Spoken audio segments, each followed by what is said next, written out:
Here we are, the beautiful RSV4 is standing in front of us. We are at Motoplex Daytona. Thank you so much for letting me ride your beautiful baby. Alright, one of the things about this bike is that I can't touch the ground on it, so that's nice. I am tiptoeing on one side. Ooh, alright, let's give that a little rev.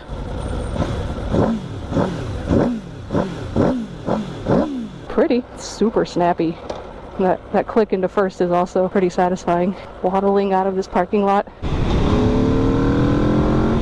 Holy moly, that sounds good. Waiting at a traffic light while the searing heat envelops your left foot as you sit here birding in paradise. It's not that bad, but it is a lot of heat. It's kind of to be expected. Alright, we're about to find out what this bike could do in the rain. Bring it on, Florida. And by what it could do in the rain, I mean how I can avoid dying. Automatic traction control. Should I turn? That's on 2. Smells like fresh rain to me, boys. Well, that's alright. We're going to be able to dry off real good, too. One of my first things that I want to mention about this bike, obviously, let's just point out the elephant in the room. I'm 5'4". This is a bike that I am 1 foot on the ground with because I cannot tippy toe this bike either. I can only tippy toe on one side if I'm like fully on the seat. The challenges of being a short rider. The seat height on this bike is 33.3 inches. Wow, the throttle, okay. It's hard to get super bikes or big engine bikes to take off smoothly from a stop. It's typically a really jerky response, but this one's really smooth. If I was purchasing the RSV4, and I would definitely be getting the RSV4 and not the RSV4 factory because I'm not a track day junkie. This seems like a super bike that you could take to the track occasionally if you like doing that kind of stuff. My goal is really to find out if this could be used for every day, see if it was comfortable to ride. I've seen reviews of this bike and everybody is like, this is a track machine, it's a beast, and honestly it is a beast. I mean, look at it. 54 world titles. They even put it right there for you so you don't have any questions or mistakes about it. So, you know, obviously when a 5'4" responsible rider can handle my riding is what I'm trying to say, because I'm not going to do stupid stuff mostly on the road with it, and I would take it to the track if I wanted to get my demons out. There's no way you're getting near the high-end capabilities of this bike just by riding it on the streets. You're probably not even using 30% of what it's capable of. Let's see these downshifts. Ooh, that wasn't even in 3,000 RPMs. That was pretty good. I'm gonna use the clutch to downshift now because it's not really the quick shifter's range, and I'd rather not use the quick shifter out of their range it was intended for. Although it's interesting to me that it's at, let's see, now we're at 5. Let's try that again. Wow, that's seamless. Okay, yeah, the quick shifter's nice. Basically, a quick shifter lets you not use the clutch, so you don't have to pull in the clutch while you're shifting up or down. If it's a bi-directional quick shifter, it's up or down. Some quick shifters are only shifting up. If you're in the range that the quick shifter is programmed for, you shouldn't really have to let off the gas either, which is what the tech said is possible with this bike. The tech said 3,000 to 4,000, but that was at 5,000. It still felt pretty good. I don't know, is that just me, or does 3,000 RPM seem too low to shift? Or I guess it's a preference, depends what mode you're in. You know, most of the reviews that I've seen on this bike online, they're all track based reviews, so you're not really putting your foot down or doing tight turns. Everyone's talking about, oh, the power band is so nice, it's down from 13,000 RPM to 10,300 RPM and it's making more torque, it feels way better coming out of the corner, you don't have to really give it that, but like whatever, you know, all these fancy schmancy things, and I'm like, okay, but how is it as a bike that I can ride on the road every day? And you can change modes. This button down here will change it from street to sport to user. Any feature you could possibly want to program, it's on there. There's like street, race mode, and user mode, but we're in the overall road setting. There's another 3 options: mode, road, race, road, that are in the race setting of this bike that make it even like more aggressive. So you have a total of 6 different modes. My left foot is in hot paradise right now. I feel like a buffalo chicken wing. Hot.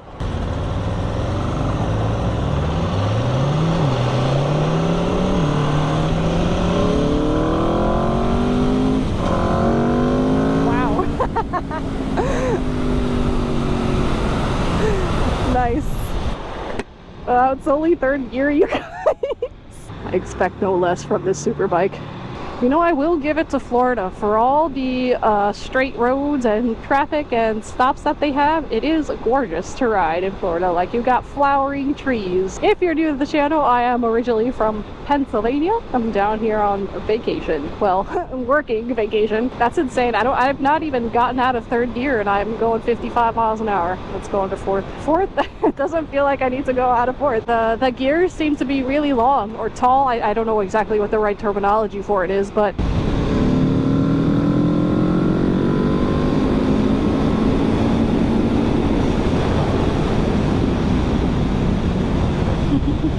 wow, that sounds really nice. That sounds good, and that is a stock exhaust. Don't get me wrong, it's quiet while you're just cruising, but if you actually twist that throttle, it sounds not like a stock exhaust at all. That is the best sounding stock exhaust I've ever heard. It feels wholesome. It feels good.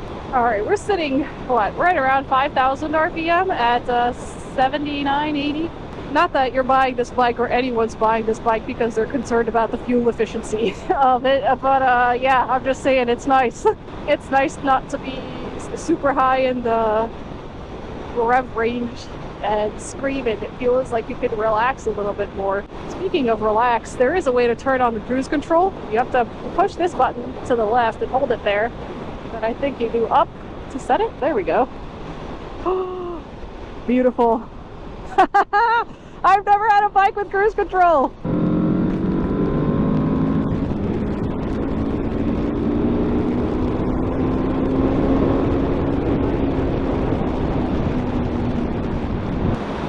That is insane because it doesn't even feel like you just hit 120. That felt really, really planted. That felt like the least scary 120. I don't know, it felt like I was going 80. This windscreen is doing a really good job of actually deflecting air away from me. And I know that I'm coming from a naked bike, so this is a night and day of difference. The idea with the RSV4 in recent years, from what I've heard and seen, is basically to make the bike as light as possible and as aerodynamic as possible, and to make it as comfortable for the rider as possible. As far as comfort goes, I gotta say, I'm not fatigued, and we've been riding for about 25 minutes now. When I was on the 2009 R1 and I would commute to school on that thing, it was like a 20-minute commute, and when I would get there, my back would hurt, my wrists would be stiff, my neck would be stiff. It was just such an uncomfortable seating position. It was super aggressive, and this is super aggressive too, but it's not uncomfortable. Something about the way they designed the tank, like I'm gripping it to the point where like I can feel my muscles, like, you know, straining to grip it, but it's not uncomfortable because it takes a lot of the pressure off my wrist to do that, and just kind of to plant my legs on the foot pegs. The foot pegs don't feel like they're super scrunched up. One of the selling points for this year's version of the bike, they were saying, I think they lowered the foot pegs a little bit to accommodate taller riders. Obviously, I don't have that problem where my knees are hitting the gas tank, but I'm sure that people who are 6 foot probably have that problem, and so that's a relief for them, and it's a relief for me too, because it means I'm not as in an aggressive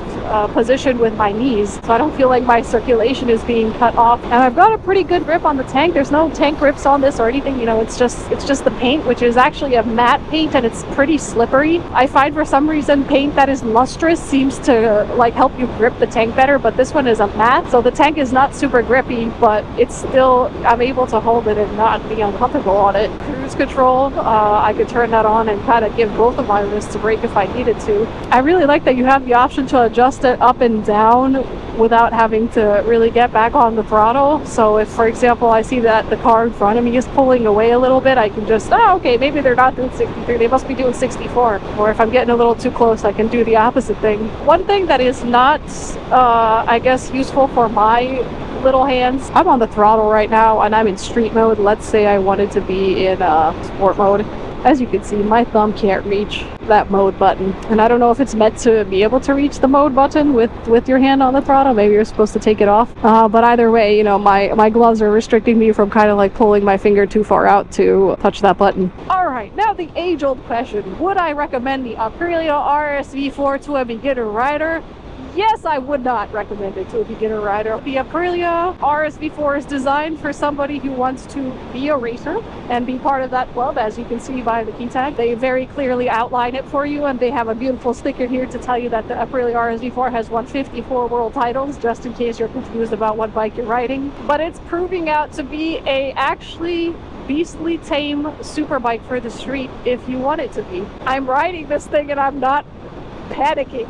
The RSV4 isn't complaining that I'm riding it at, 70 miles an hour or at 4,500 RPMs. It seems to like that just fine. I am happy to be on this thing because when I checked the odometer, this thing had 55 miles on it. So we are putting the next however many miles on it. This bike really hasn't had a break-in period unless those first 50 miles were supposed to be the break-in period. One thing I always applaud Triumph for with their motorcycles is how smooth of a ride they seem to be able to get it to be. And the RSV4 is also a buttery smooth ride. This is a V4 engine. The cylinders are at 65 at degree angles. As somebody who wants to, ride this bike on the street, configure the engine however you want. I just want it to be a smooth, comfortable ride for me. Let's see how flickable it is. I've always wondered. It is flickable. It's not heavy. I wouldn't say it's heavy. In terms of flickability, it's as flickable as I expect a 1000 to be. It's not as nimble as a 600. It's not as nimble as a 600, but it's not heavy, or it doesn't feel heavy. The engine does give off a lot of heat. It's really not quite so bad when you're moving, but in the crotch area, it is hot. There's no getting around it. I am looking for a USB port. I thought the RSV4 was supposed to have one. I just don't see one. The other thing I don't see on the instrument panel is a gas indicator. I am assuming maybe it comes on when you're low on gas. I did start with a full tank of gas, so I don't expect to be running out of gas anytime soon. I do see that you also have fully adjustable Owens forks here. The way the suspension is set up here in street mode, it doesn't, I don't know, I don't really feel like I need to do anything with it. I mean, the roads really haven't been too rough. This one is a little bit warped from the heat, so it may look smooth, but it's a little bit bumpy, as you can tell by the DJI, the way it's bouncing on the handlebar a little bit at times. But other than that, it's been pretty smooth sailing with the roads, so I wouldn't be able to say that the suspension is too stiff or too loose for going over potholes. It feels really good for just this regular type of riding that I've been doing. I do always like to mention in my review videos that when you buy a bike from the shop, it's typically not geared. Like if you're lighter than 180 pounds, the suspension is not going to be tuned for your weight class.